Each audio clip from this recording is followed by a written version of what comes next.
I was in my late 20s when I started seeing those silver hairs, colored my hair for like a good 25 years. And then I saw, I don't know, a friend of mine used to say, "Why are you coloring your gray hair? Just look at all these beautiful silver sisters on Instagram." And I was like, "Oh my gosh, look at these women. They look amazing." And so then I finally stopped. Hey there, welcome to Entrepreneurs with Heart. I'm Adria. And I'm Sydney, and we're here to help you build a rock solid business so that you can kiss that 9 to 5 goodbye and turn your side hustle into your dream job. So, if you're looking for down to earth advice from someone who's actually grown a business from scratch to 7 figures, you're in the right place. We got the scoop on everything from growing your online presence, nailing email marketing, and even how to build your team without losing your mind. Right? Plus, we'll dive into content marketing, website hacks, social media tricks, getting more traffic, staying productive, basically everything you need to know to grow your business without going back to school. So, if you're ready to take the leap and make your side hustle your full-time gig, hit that follow button and let's get this journey started.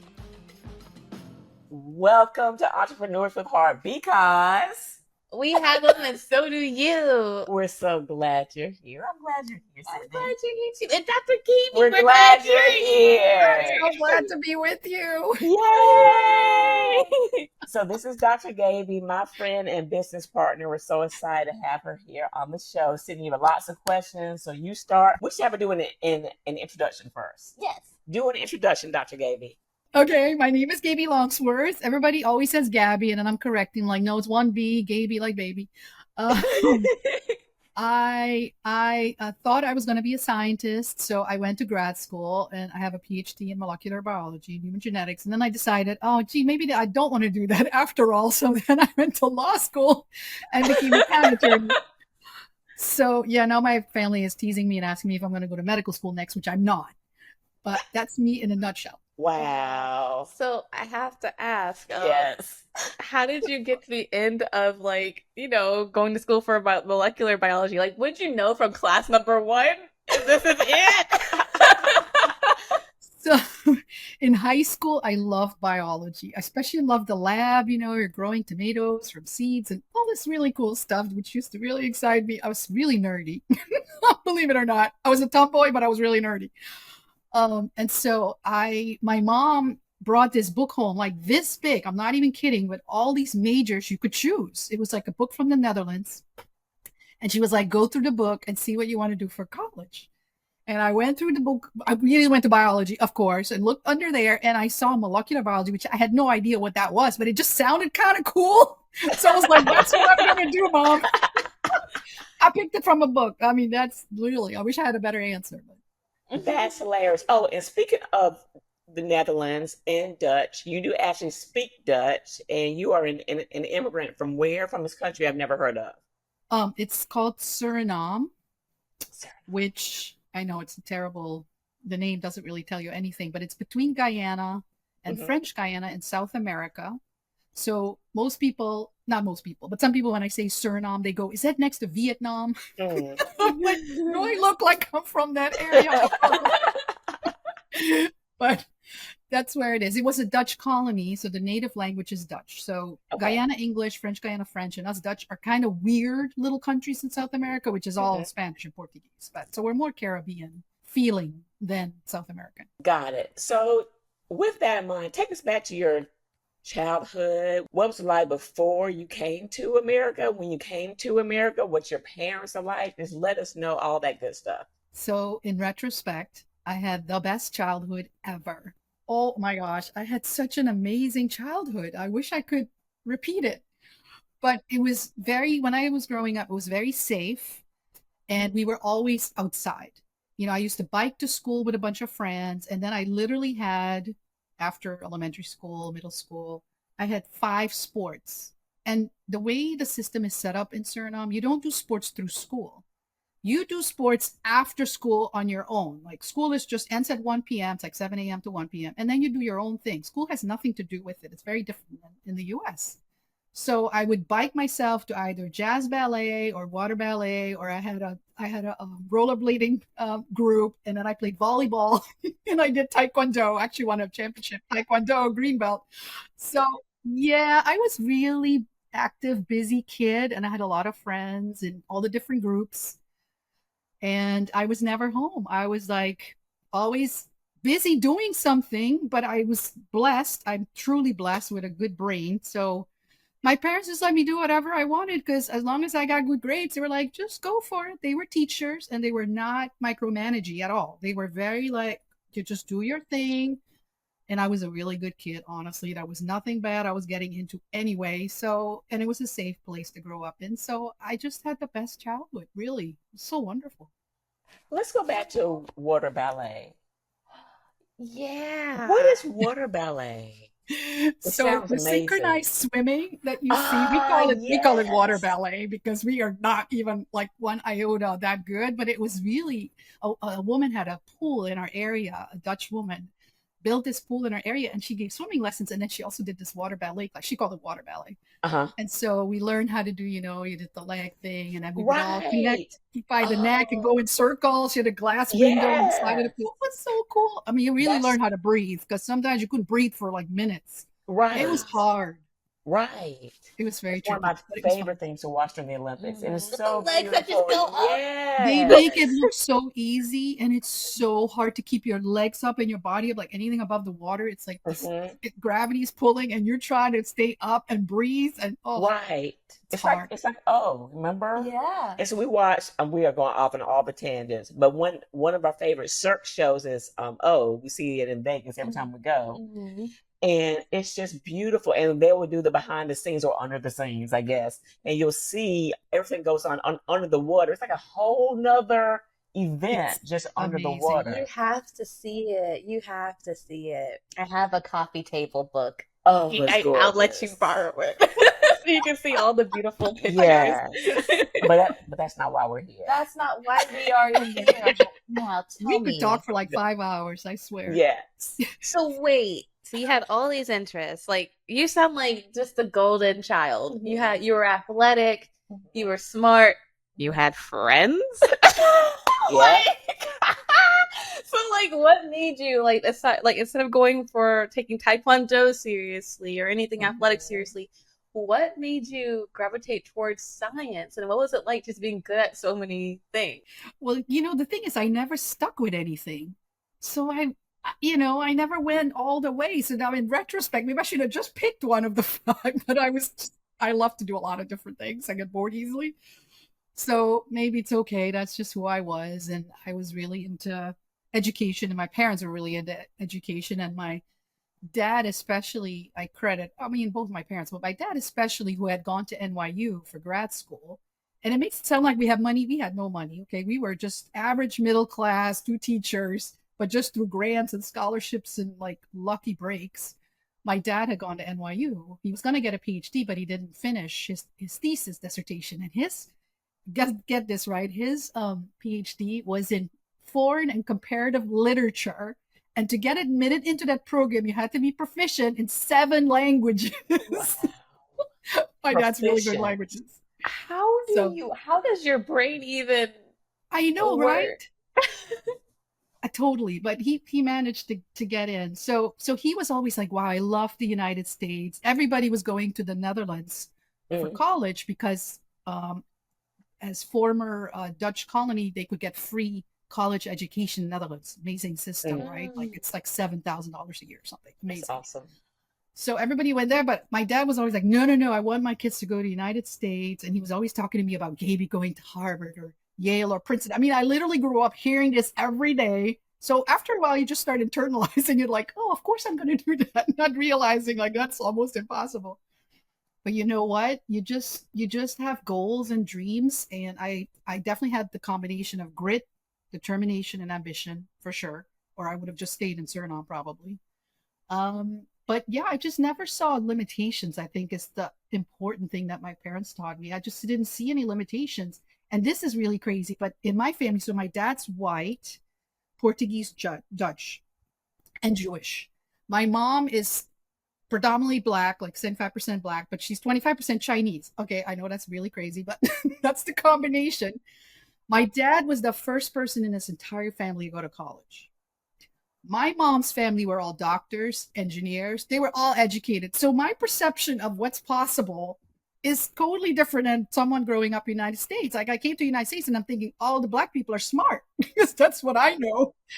But it's like all different. It was all different here, right? I'm like, oh wow, I feel a little different. I feel weird, like I'm not fitting in, whatever. But I didn't have any limitations on myself. I knew I could, you just have to put your mind to it and you can do what you want. So There's a lot to unpack there. Well, first, I have this question just sitting in my Okay. head, so I want to Go ask on. it. Go It's on. kind of on topic, kind of off topic. Put a pin in it. Go ahead. Just remember. Go ahead. Okay, so I wanted to know because you mentioned that you could never stick to something, and something that I notice about you is that you have multiple degrees in completely different things. Do you do you feel like that childhood tendency to like not really stick to something is showing up in this way with your different degrees and different interests and stuff? I don't think so, Sydney. I think it's more with the sports. Where I just was trying to have fun really by doing all these different things. I even did weightlifting at some point, by the way. I was going to be a bodybuilder. So I forgot that one. Forgot about that one. But my arms were so muscular. My dad was like, okay, you got to stop now. Your arms are bigger than mine. You're like, it's time to stop this bodybuilding thing you're doing. So, but with education, I've always been the same. Always loved just school was like my thing. I just wasn't like those kids that you have to tell them to do their homework or something. My dad still teases me to this day, and he's 86. I'm 56. He's like, you came home from school, immediately went to do your homework. Like you wouldn't do anything else until your homework was done, and then you would come and eat and play, whatever. The other two, my brother, my sister, completely the opposite. They're also really smart, but completely different, right? So it's just I was always into education. So to me, I would have been a scientist. I would have been a professor running a lab if it wasn't sort of for the difficulty in getting grants and getting professorships. And it's a very, very convoluted and complicated system. So it forced me to do something else, which is how I stumbled upon patent law, where you still use your science background because I do biotechnology and pharmaceutical patents.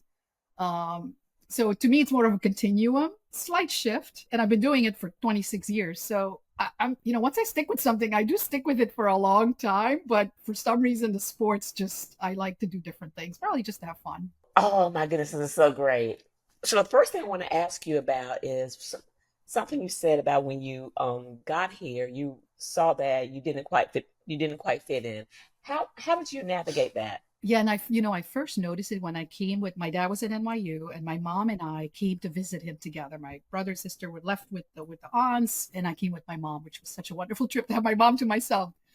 And I remember everybody looking at us funny in New York. Now, New York is pretty, diverse and everything, but it wasn't that common to see a black woman with a white guy. So people would stare at us, and I, in my naivete, I was like, "Oh, we're so special that people stare at us." I had no idea that maybe they were thinking other things. So I kind of forgot about that. And then when I came to the States, I just have an ability to not take other people's issues personal. I don't know how to say it in a better way, but let's say somebody had a problem with me because of the color of my skin or whatever. I wouldn't even notice because I'm not looking for it. I assume it's your problem. It's not my problem. So, I hear a lot about racism and all of this other stuff, and I'm sure it happens, of course, but I just never paid it much attention. I just didn't give it any credit. I'm like, I will prove to you with what I've done that I deserve to be here or whatever. And I just don't even notice it. I don't look for it at all. So I have really thick skin, I guess, or I'm just so naive that I have no idea what's happening. But I noticed it, of course.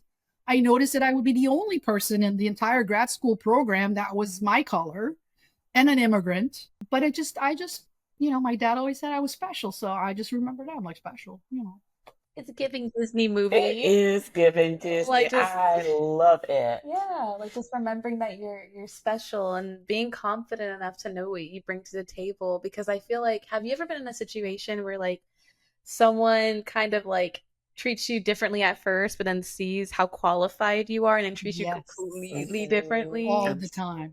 All the time, especially in my line of work where I'm always getting new clients as a partner in a law firm. And my name doesn't really give you any hints. It's like Longsworth, which is British, my husband's name. And they always mispronounce my first name. So first of all, they think I'm a man because a lot of men in Europe are called Gabby or Gaby or whatever. So imagine the shock on their face sometimes. It's like, could be me and like 7 white guys. They're board members, they're CEO, whatever. And I could tell they're like, oh, well, that's interesting. Didn't expect this woman. And then I just started talking about the signs or whatever. I just put everybody at ease. I don't let it affect me at all. I mean, now, right after so many years, I've learned how to do that. Of course, in the beginning, it was a little nerve wracking, but I know that if we talk about science and patent law and I give them strategy, whatever, they're going to immediately forget all that and they're going to immediately see what we have in common. And that's the end of that. I just don't let it affect me. And if I can't convince them, then it's too bad. Like, move on. I don't really need you then. I I love love that. this. It's No, worked really it's well like for me. you make it sound, I mean, it probably is really easy, but some people, aka me, and some people, overcomplicate certain things in your head, right? And so then it's like it's easy to get bent It's over defeat about yourself like maybe the ways that sometimes. somebody treated you at first, or Yes. like, It certain can get things into like your that. head. It is kind of like playing tennis where you're fighting against yourself and the opponent because it's all half of it is in your head. So Yeah. I think I credit my childhood, honestly, and just having parents and family, my aunts and uncles, all just being so supportive of me and always being like, "Wow, Gaby's grades are awesome." Like I always got that reinforcement, and I can't say enough good things about that. What that does to a child to then grow Yeah. up confident. I'm not saying I didn't have imposter syndrome at some point or whatever, but Sure. at least I felt like I could deal with it. Yeah. Yeah. And I loved how you said that if someone has a problem, that's their problem. Right. Don't come Yeah. putting your problems on me. I remember That's right. there was this quote by someone, it was like, what anybody else thinks about me is none of my business. And I Mhm. really liked that quote Mhm. because it's true. Like, you don't need Mhm. to take on what other people are projecting onto you. That's Mhm. their own insecurity being projected onto you. That's right. Yes, yeah. And also, kind of what you mentioned, Gaby, well, doctor, because you earned it. No, no, Yes. Gaby's fine. Gaby is fine. Please. Okay. But what you mentioned about how you can kind of tell lies to yourself in your head. So maybe certain things you could like imagine you walk like as a black woman going to maybe like an East Asian country and assuming that everyone's going to stare at you. You know what I mean? Even though and so now you feel like everybody's staring Mhm. at you. Mhm. I mean, and it maybe isn't really happening. Mhm. You know what I mean? So certain things like that where your mindset of where you Mhm. go when you go into certain situation, I think plays a role. Yeah. In certain things. It's true. Yeah. Not to say that those instances don't exist. Right. It's just your mindset what you pay attention to can really make a difference of how you experience certain things. Yeah. Your mind can defeat you before you even started. Yeah. I want to talk about your quote. So the quote that you put onto your intake form, no pain, no gain. And you are a tough cookie. And so talk to us about what that quote means to you, why it's so important to you, and how it's shown up in your life. Yeah, I really have to think about a quote to be honest. It didn't just pop in my head immediately, but I remember if there was anything I would have said all the time earlier, it would have been no pain, no gain. First, it sort of applies in multiple situations. First is in sports and being an athlete and lifting weights, like I said, for several years in high school. I mean, that was painful, and I was always sore, which I thought was normal, because I was doing so many things. So there's sort of that physical aspect, but then there's also the other aspect, which is the sacrifices you have to make to get somewhere, because nothing worthwhile is going to be easy. And so it could be mentally no pain, no gain. It could be emotionally no pain, no gain. I wish it was a pain-free life. I wish nobody had to suffer, but that's just part of being human. And so, over the years, I think without that mindset and just having that grit and determination that I'm going to get where I want to get, it would have been, I would have failed. But I just never thought about giving up on anything. And that's painful sometimes, and maybe I keep going and going and going when I should stop sometimes. But I remember some instances where I would overdo it, especially with lifting weights or whatever, and I wouldn't be able to walk for days. I mean, that's how bad it was. Like I couldn't even go to the doctor. So I think these days, when I compare people nowadays, I feel like they give up very easily on a lot of things. And that's just alien to me, and I think to a lot of people in my from my age group, my friends. It's different. We just don't give up very easily. And I think if you come as an immigrant to another country, and I did know how to speak English, of course, because I had had English since sixth grade all the way through high school, but I didn't speak it very well because we were mostly reading and writing in English. So just coming to another country, having to learn another language at least fluently enough so you don't look really weird.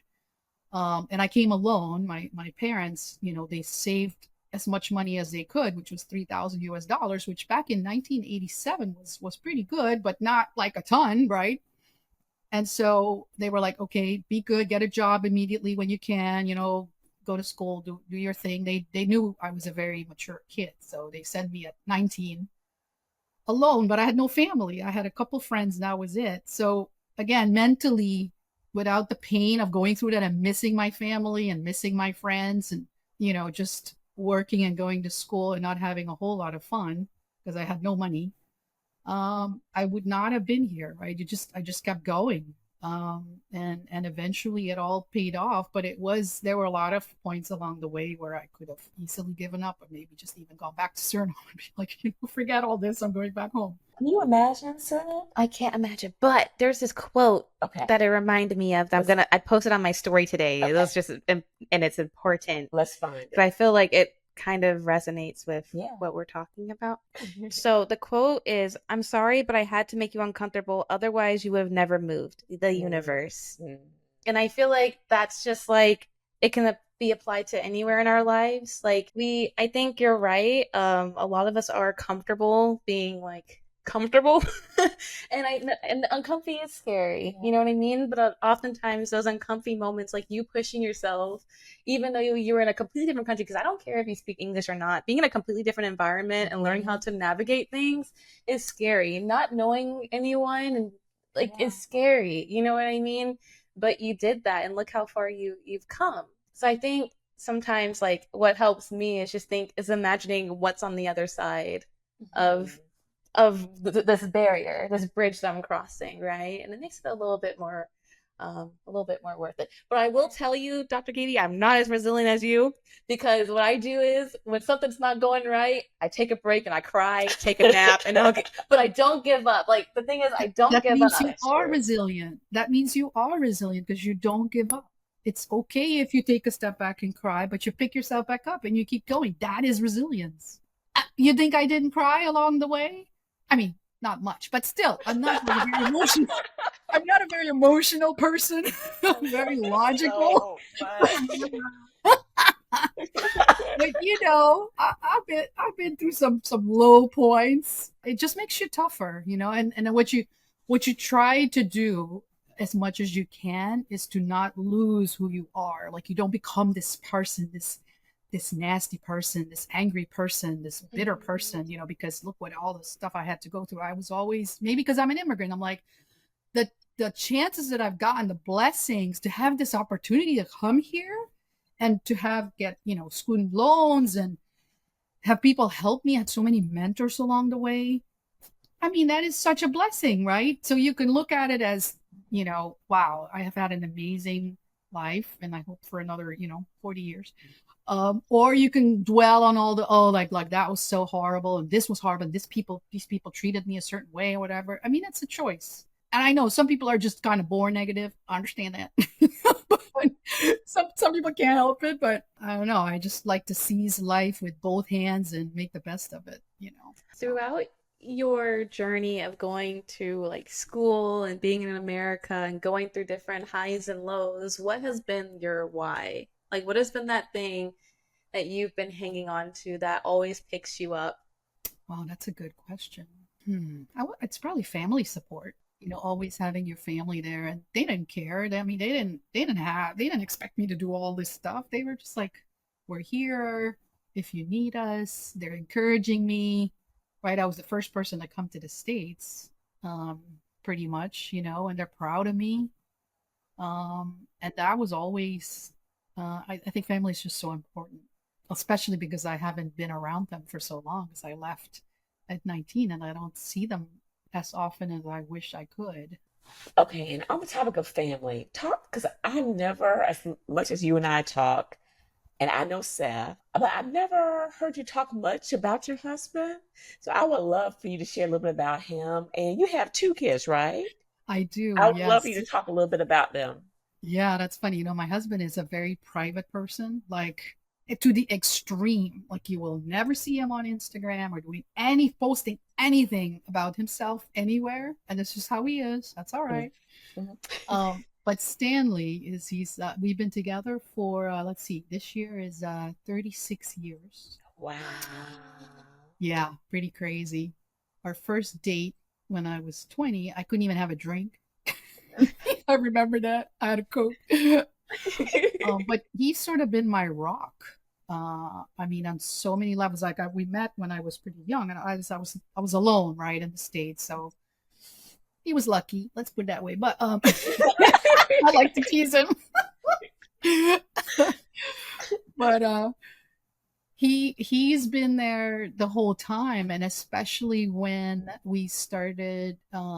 I was in law school, so I worked at the firm during the day, like 9 to 5, and then I went to law school in the evening, which was like 6 to 9 p.m. Oh my gosh, 5 days a week the first year. It was just really painful. But then I made my life even more complicated by having our first son, second year law school. Oh my gosh, like what the heck? It seemed like bad planning. It was actually fine, planning wise, because I was already getting older, having done 6 years of grad school and then law school. So it was actually worked out great.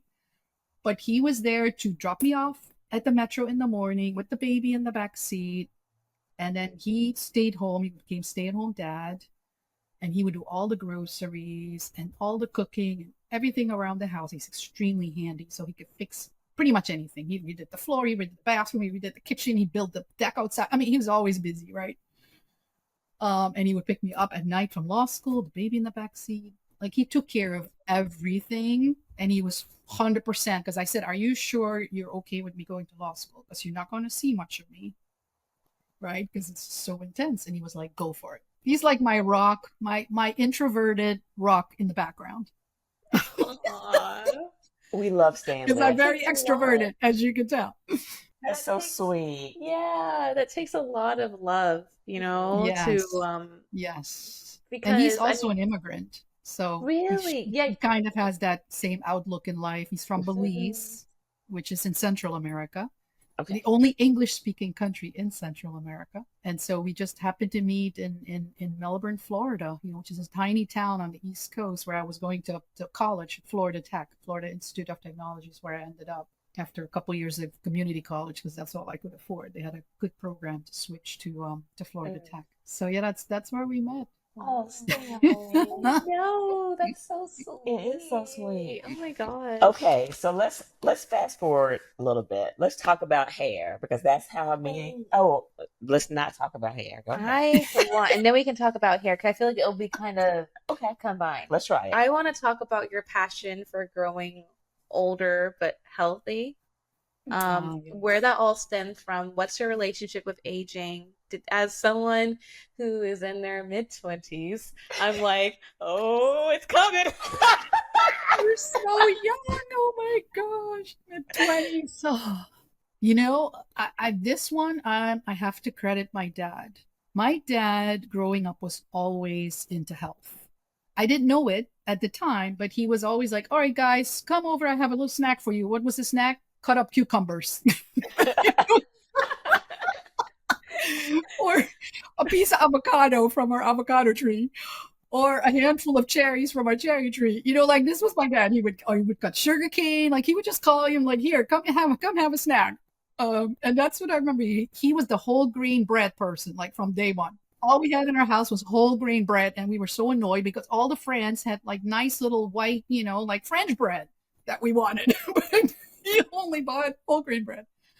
So he was into health for forever, that I remember. Anytime he read something new, because he always reads voraciously, like, "Oh, no more aluminum pans in the house," like Alzheimer's. Like that was way early. So I think I got that from him. Unfortunately, my mom had a lot of health issues that were kind of in our family. She had very, very bad rheumatoid arthritis. which is a genetic disorder. Her brother had it. Her mother had it.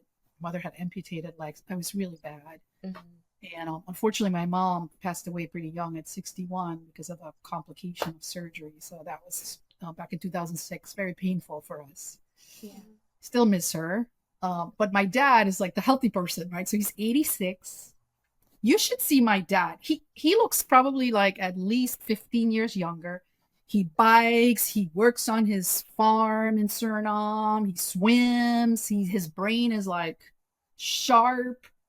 So all the things he's been doing all these years definitely work, you know. And like my dad would be the person to do a watercress and arugula salad every day. I don't know if you've ever tasted it. It's pretty darn bitter, but he does some things and he's always teaching me stuff like, hey, you need to find dandelion. Dandelion's really good for you and watercress and this and that and the other. Fresh squeezed orange juice and don't do this. And, you know, like he's always been that way. And then with my science background, I kind of, I guess, automatically fell into it. And because I saw what happened to my grandmother and my mother and my uncle, you know, I was always really into, I don't want to get sick. And I want to do whatever I can. Obviously, you have not that much control, right? What's going to happen in the sense that it could be genetic, it could be outside of your control, whatever. But whatever I could control with diet and exercise, I was going to do. And having those great examples from my dad. So I think that's been very helpful as I'm getting older now. And you know, you can do the best you can, but you may still have issues, you know. And I had some issues, like I had the thyroid thing that I was dealing with, and I was like, where is this coming from? Oh my gosh, I'm doing everything right, but it may still happen. So I've made some adjustments and some tweaks, but I see a lot of younger people, not to harp on you, Sydney, but I see a lot of younger people like, oh, I can do anything. I can eat all this junk and all of this stuff and drink alcohol and smoke and blah, blah, blah. You know what? You can, but it's going to catch up. It's going to catch up like right around 40, and things are going to go like this. And I try to tell people, like, just treat your body like a temple. You only have one. You know, you got to put good stuff in there. It's all reflected. Everything is related. And now we're learning about the microbiome in the gut and how to keep all that healthy. I mean, it's just so fascinating to me. I just love science. So just learning about all that is great. But I, you know, I can see how certain things that I have done have helped a lot, you know, my skin or whatever. Wish I could have done more exercise. It's been hard over the years to do the level of exercise that I used to do in high school. I miss it, but I'm just so busy. On that note, I want to ask you how you balance your time because you're so busy. What does a typical Dr. Gaby day look like? Really bad. It's really bad. Oh my gosh, should I tell you? Let's see. I'm not a morning person, so I don't get up early. Like, you know that, Adrian. I'm like, oh my gosh, I have to get up at 6. Oh, 7 is my preferred wake up time. Yeah. And then I try to immediately do my exercise for the day, because if I wait till the end of the day, not gonna happen. I know that for myself. So I immediately roll out of bed, half asleep, like drunken sleep, to the little gym we have in our house, and I hop on the bike. I have like an actual bike on a track. And I do that for half an hour, you know, start out really groggy, but then you wake up and then, you know, I do 30 minutes of that.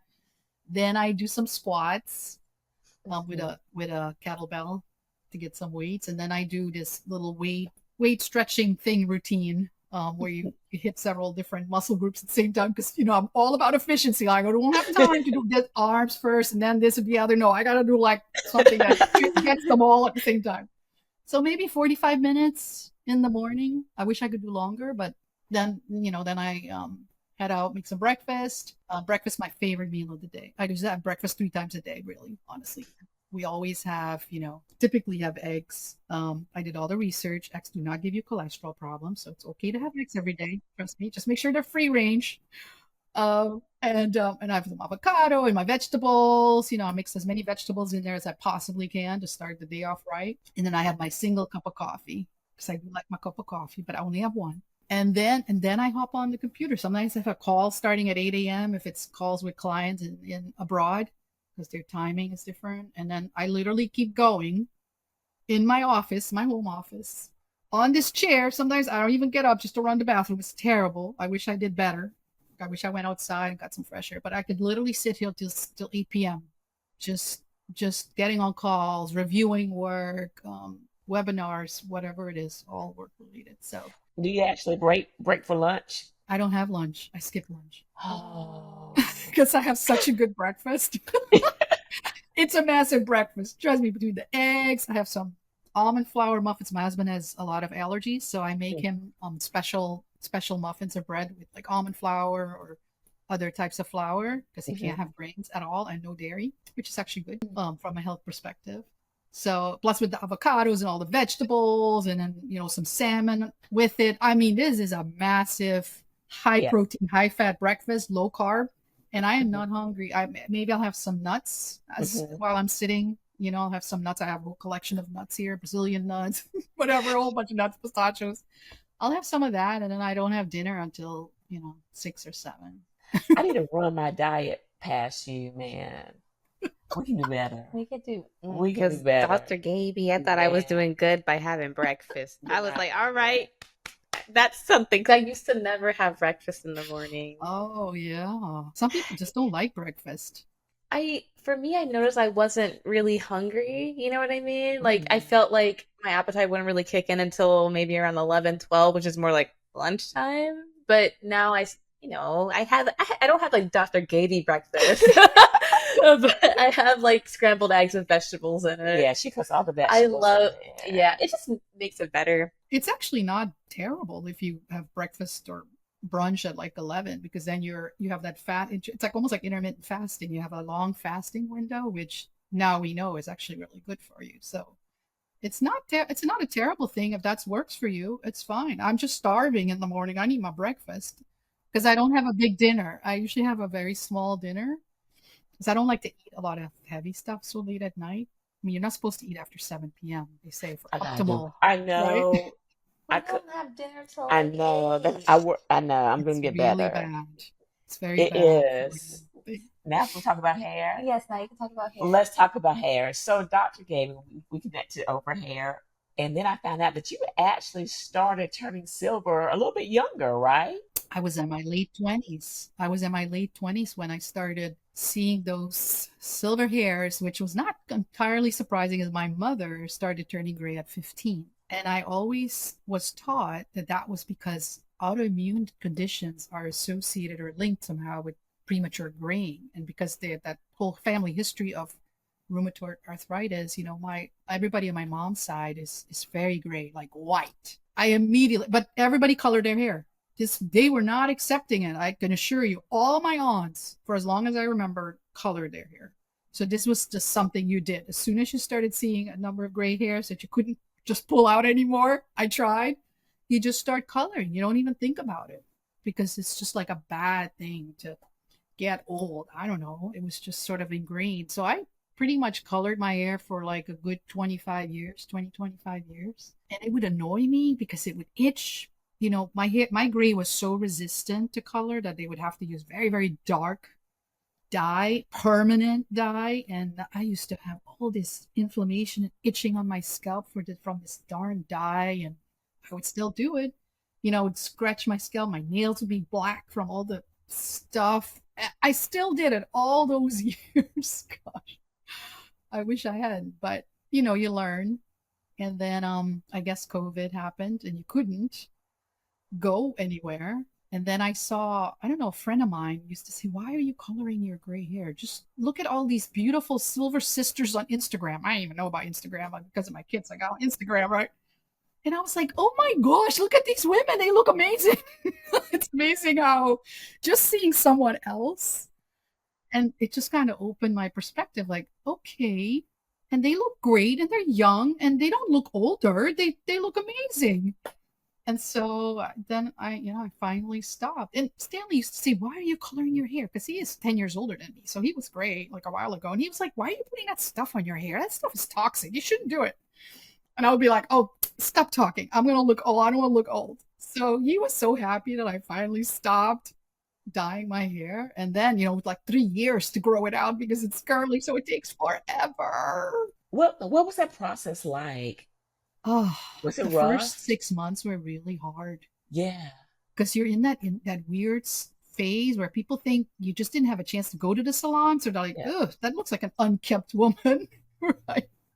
Hmm. So, and then you're starting to doubt yourself, like, "Oh, is this a good idea?" Because I'm starting to miss like my dark Right. hair that I'm so used to. But once you get past the 6 months and you see a lot of these silver sisters, as we call each other on Instagram, and Mhm. they all encourage each other, and just the health benefits after I started doing a lot of research for my blog and Yeah. realizing, like, oh my gosh, the chemicals in permanent dye are terrible. Ah, Between that, chemical relaxers and other stuff, no wonder yeah. poor stylists have, they have actually higher number of certain issues. We launched our new site and we're launching our Mm. new product line, which we're going to talk about.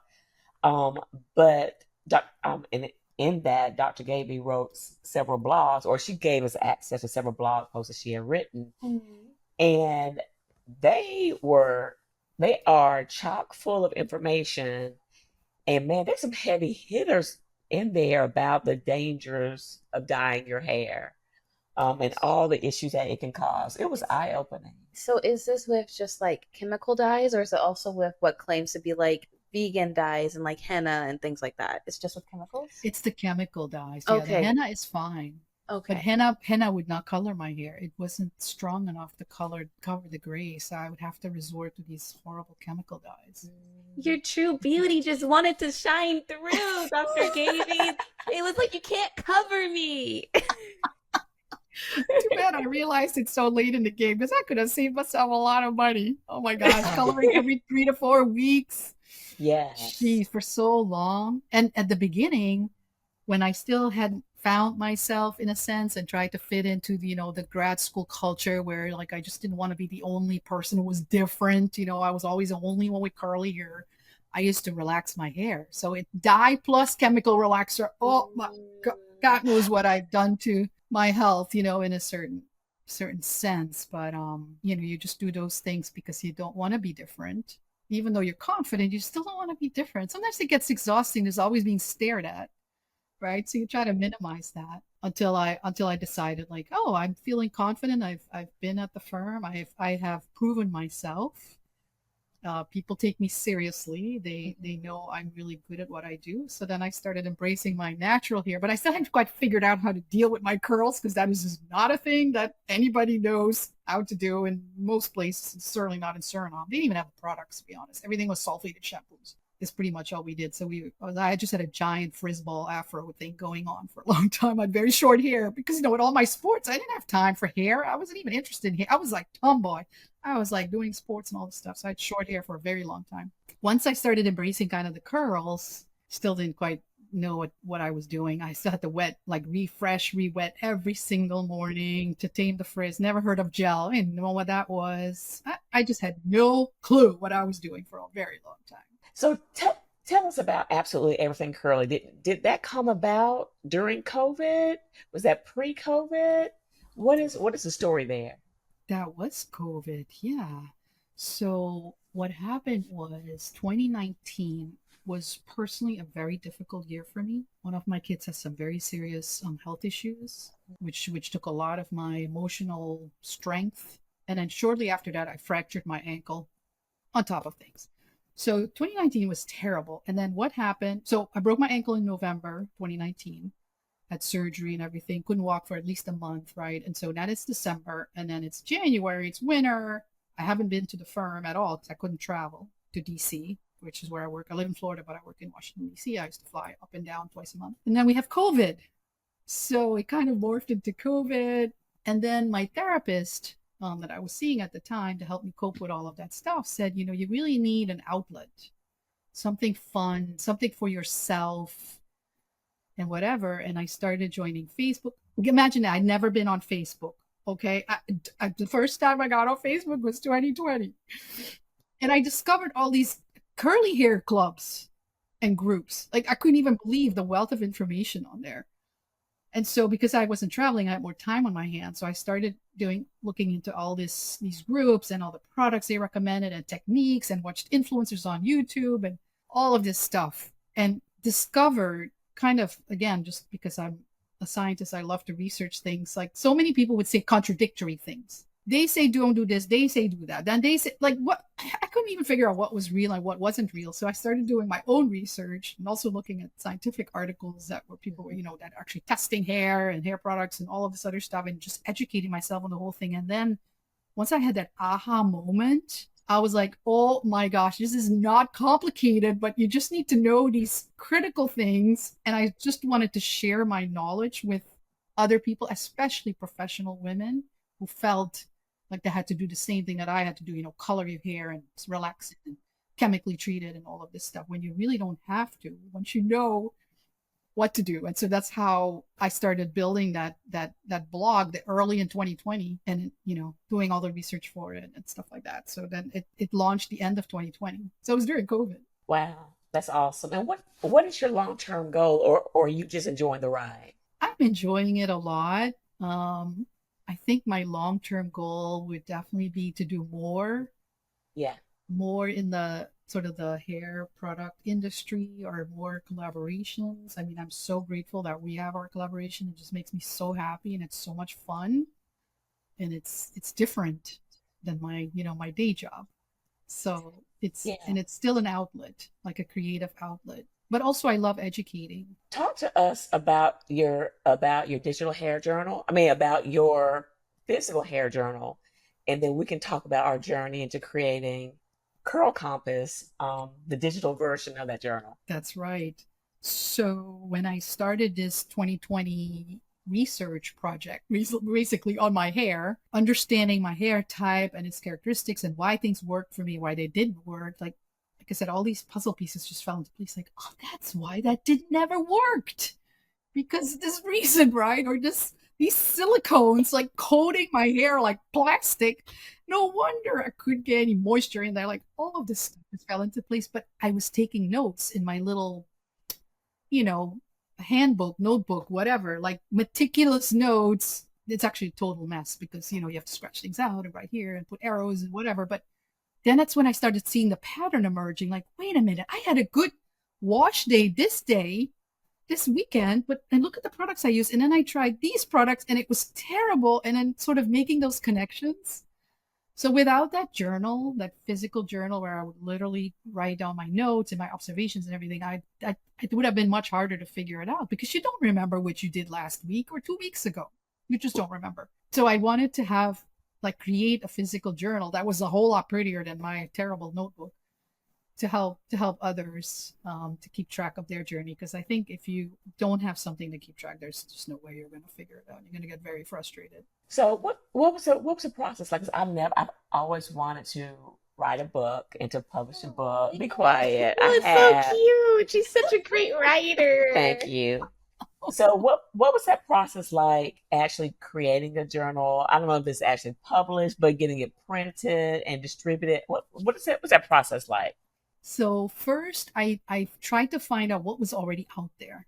So I saw some pages that you could buy on Etsy, like literally PDF pages that you could just print or whatever. And I saw a couple of journal type things on Amazon and I purchased them and I jotted down for myself what did I like about them and what did I not like and what was missing.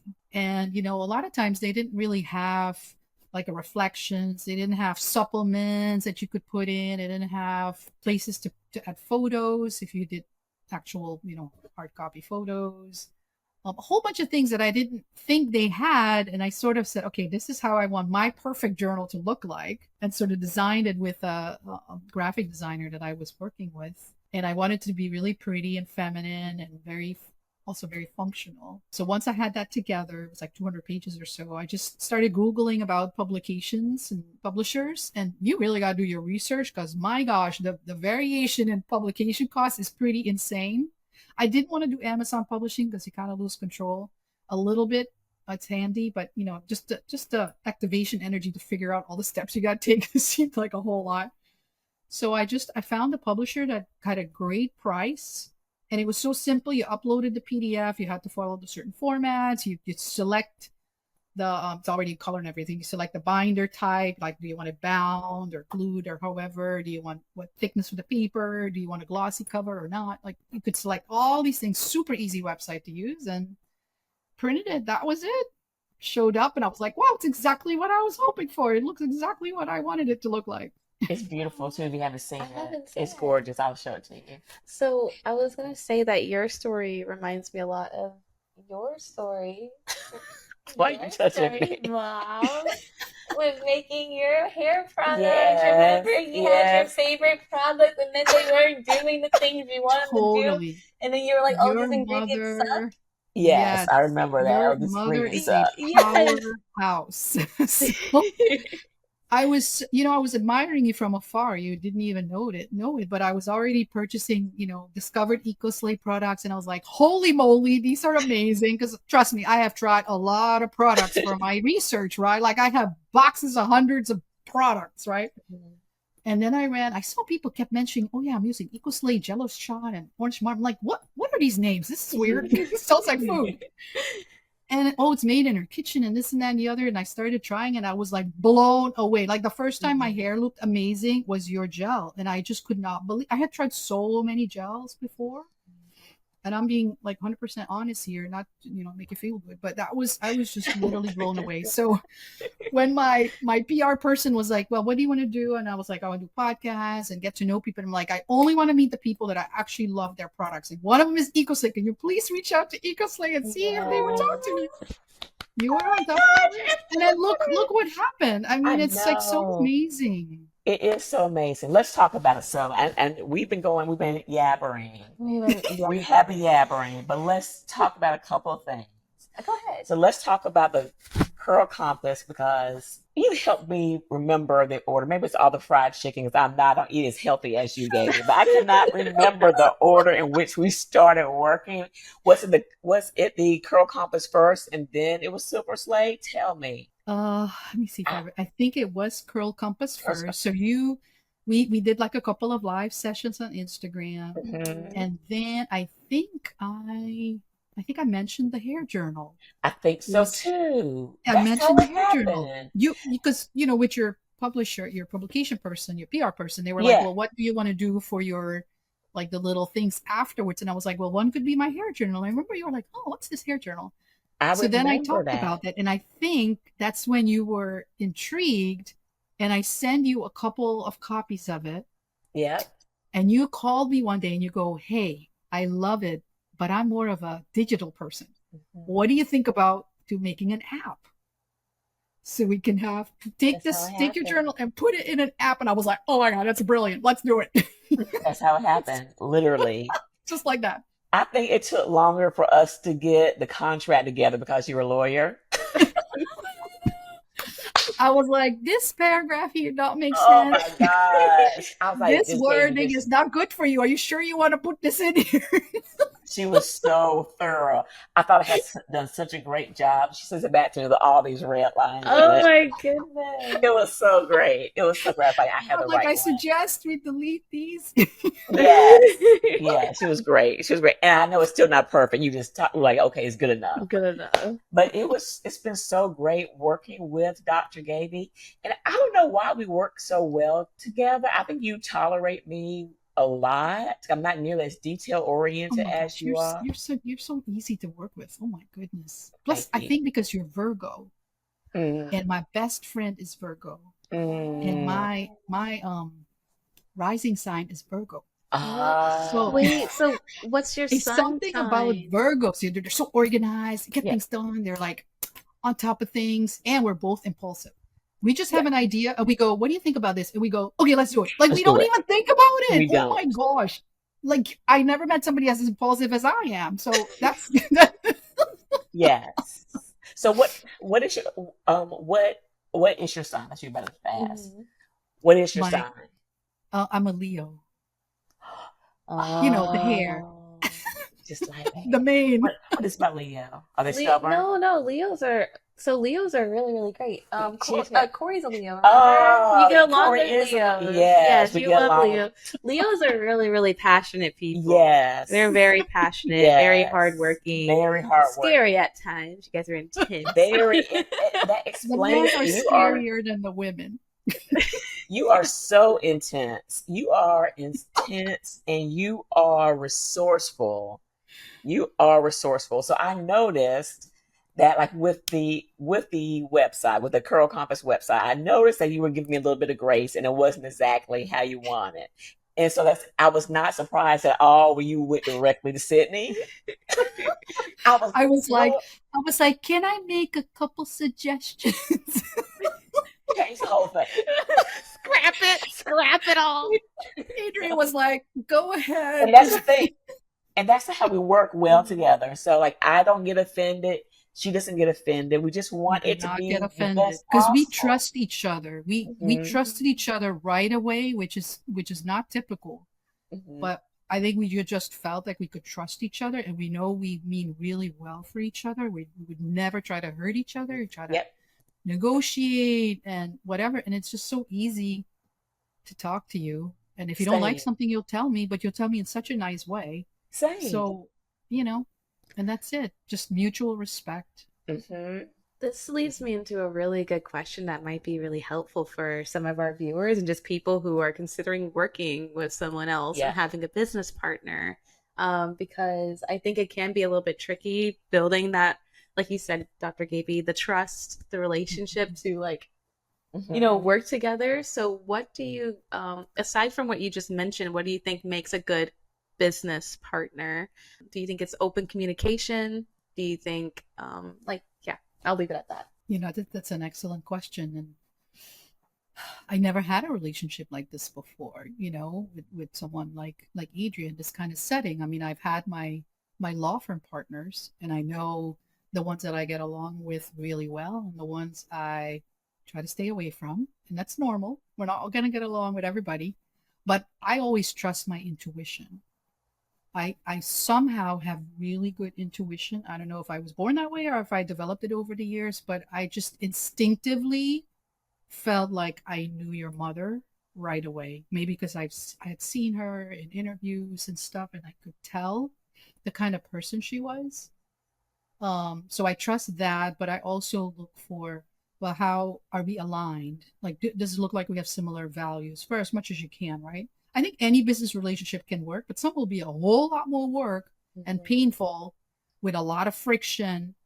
It will still work. It may still be a very successful relationship, but I would prefer less friction and less stress and to be aligned on that. So that's not a great answer because half of it is intuition.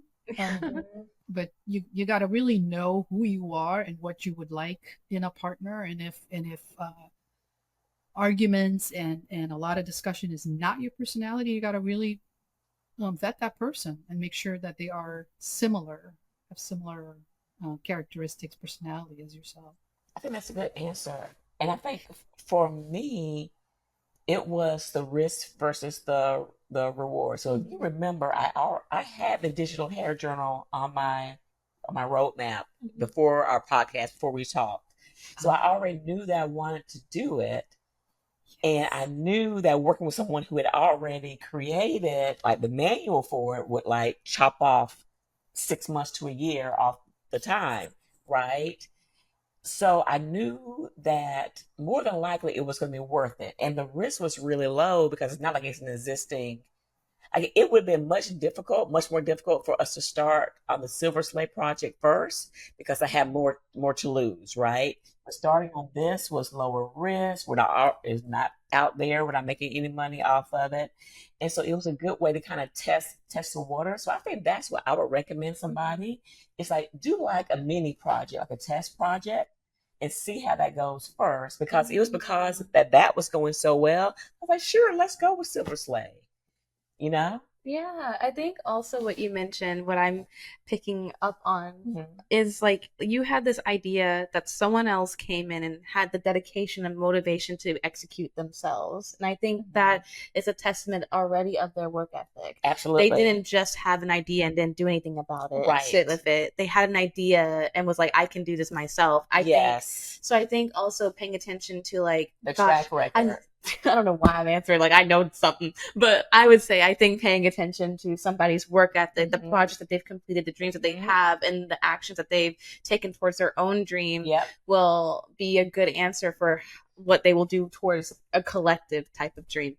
That's it right there because as you know, and as our viewers know, everybody has an idea. I think there was some famous person who said that everybody has $1 million idea, but most people just sit on their sofa and don't do anything about it. And so it does speak volumes when somebody's actually executed. Plus, me and Sydney, we talk a lot about manifestation and intention and all of that good stuff. And so I do believe in some way we have put it out there that I wanted to do the journal. So it wasn't an accident for us to come together on that as well. Yeah. I mean, plus, what are the odds of you, someone who owns a curly hair brand that is sustainable, that is ethical, that is homegrown, right? Made in the kitchen, collaborating with somebody who is interested in science and holistic living and is from a small country where they grew up, right? Living a very healthy, active, and beautiful life, right?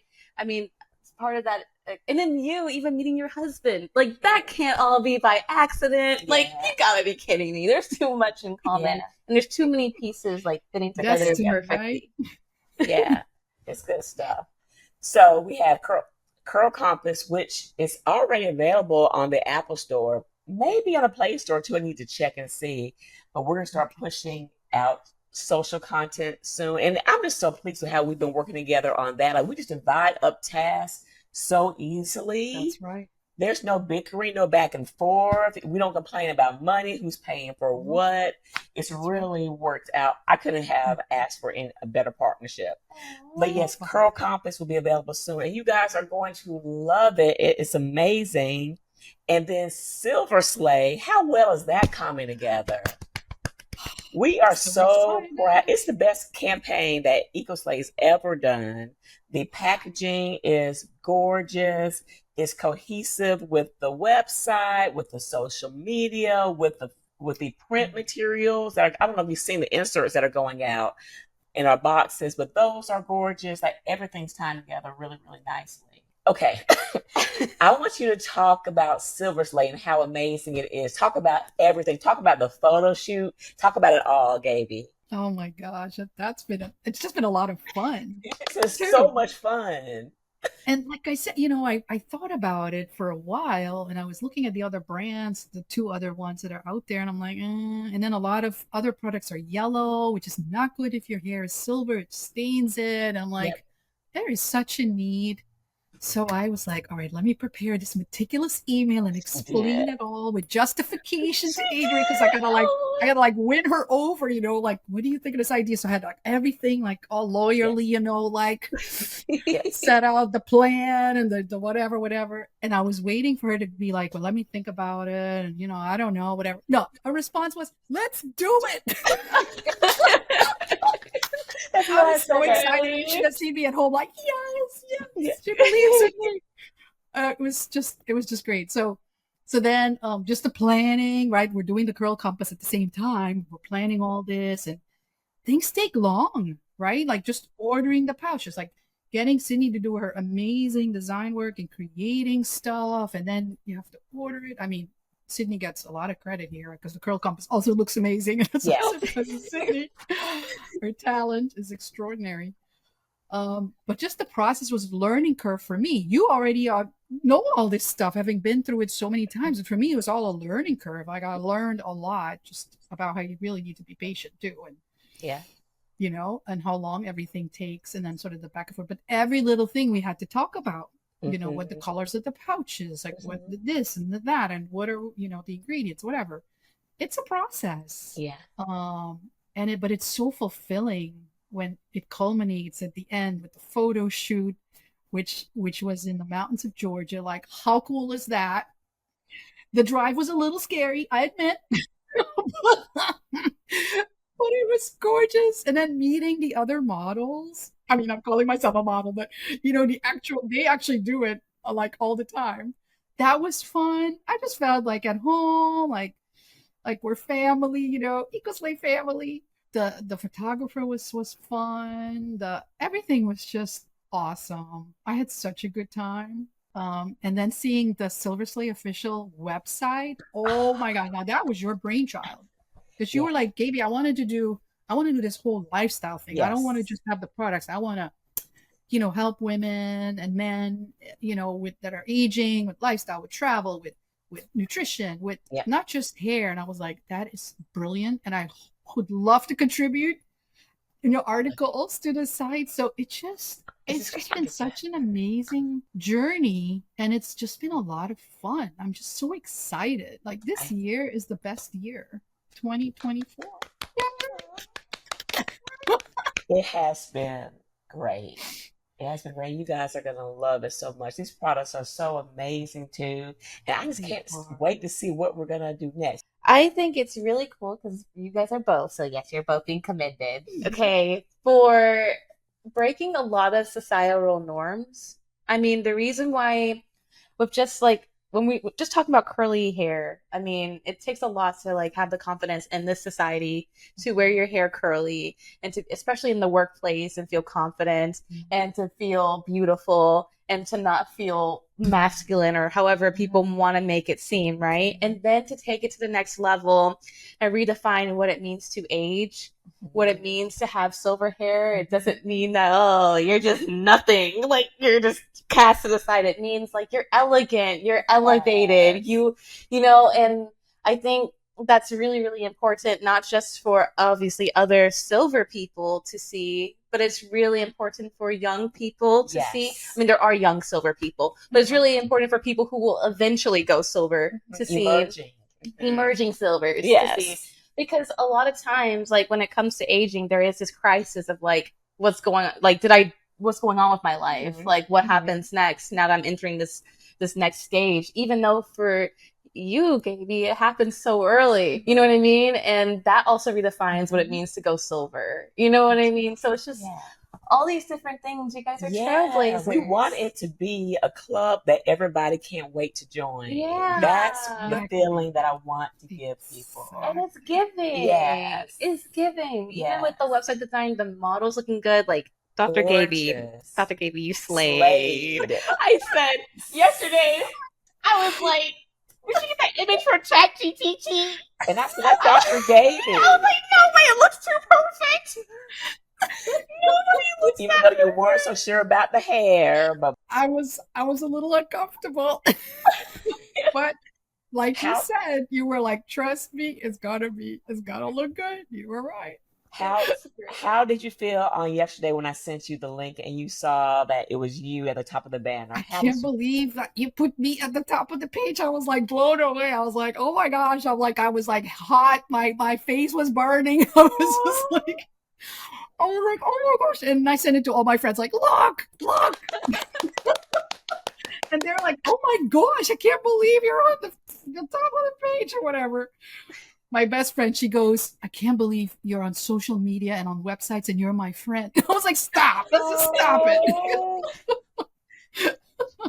Such good It was stuff. amazing. I can't believe you did that. Oh my God. I can't believe. And the confirmation was when a wholesale partner sent me an email yesterday before its launch saying, can I add a case of each to my next order? That's so cool. Doesn't even know what the price is yet. Amazing. Yes.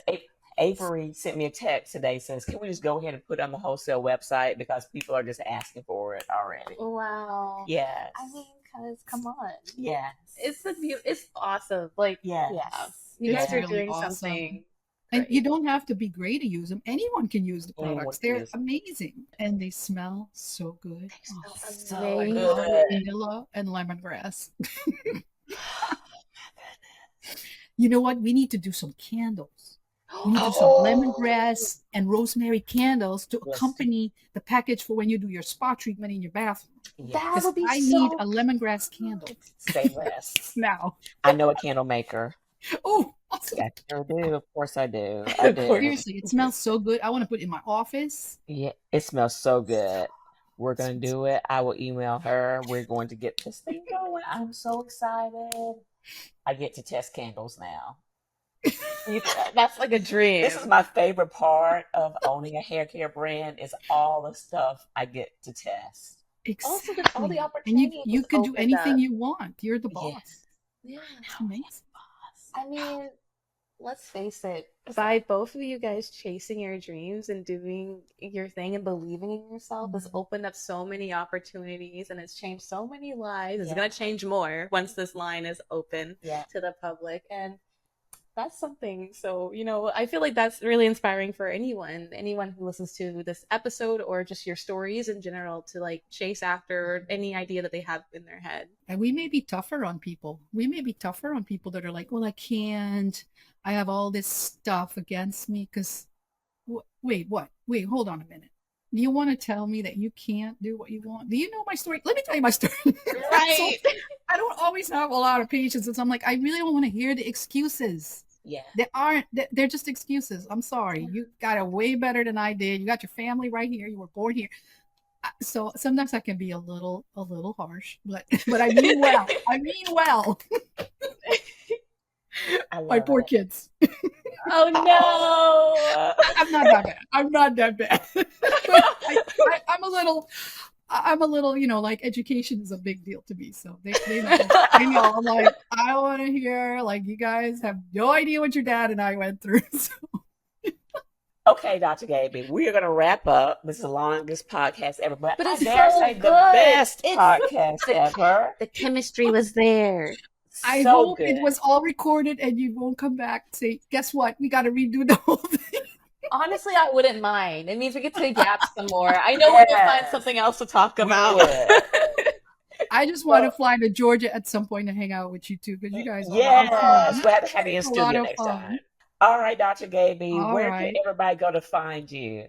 On Instagram at Gaby Silver Curls. Please follow because Instagram is doing, I don't know what they're doing these days, but I'm losing followers. So please follow me. Help me out. I've shifted everybody from Absolutely Everything Curly to Gaby Silver Curls. Okay. Just one account. And your post yesterday was amazing. I had some help, but thank you. Yes.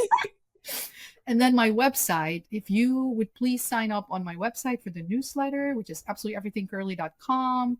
You can sign up. I have a weekly newsletter that goes out, and I love getting comments from people with ideas or feedback on the website. So it makes me very happy. And also my Facebook group, which there's a link on the website, but it's grown to 59,000 people, which is pretty exciting. Wow. That's a lot of people. Yes. And it's a very active group. So I'm always answering questions there or just joining in discussions, which is a lot of fun as time permits, because I'm usually running around with my full-time job. So. Wow. What a good episode. It was a great episode. Thank you for joining us, Dr. Gaby. Thank you for having me. Thank you for listening to Entrepreneurs with Heart. If you're watching on YouTube, drop a comment below and let us know what your takeaway was. Or if you're listening, take a screenshot and share it on social media with your takeaway. If you would like to leave us a review, head over to your favorite podcast app and give us a 5-star rating. This will help us reach more small business owners like yourself, and your feedback helps others find our show.